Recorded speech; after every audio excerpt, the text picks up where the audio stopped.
Story you will only see on Western Mass News. We're getting answers on how parents are feeling about sending their kids back to school in the fall. Well, we conducted our own survey and have received quite the response.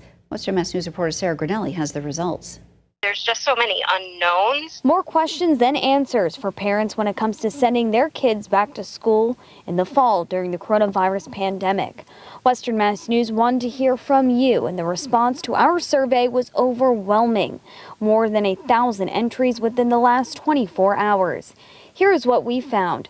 More than 50% of parents would rather students resume in-person classes full-time.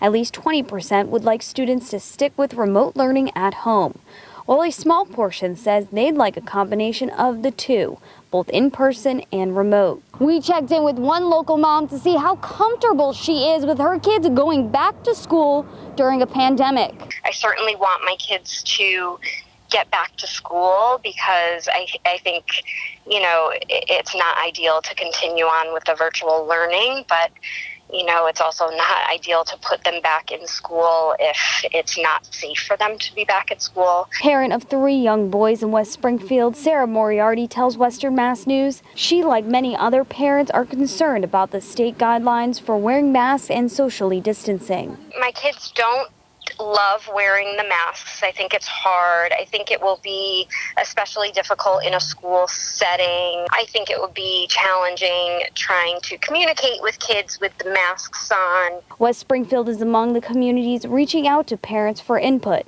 as they weigh in-person versus remote classes in the fall. Moriarty says she is still not sure which method she is comfortable with just yet. The most important to me is making sure that we're ready.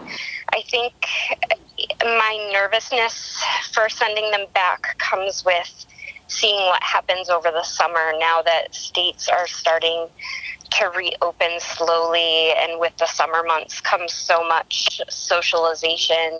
Sarah Grinelli, Western Mass News. And for more coverage on the coronavirus emergency as it unfolds, log on to our free Western Mass News streaming app.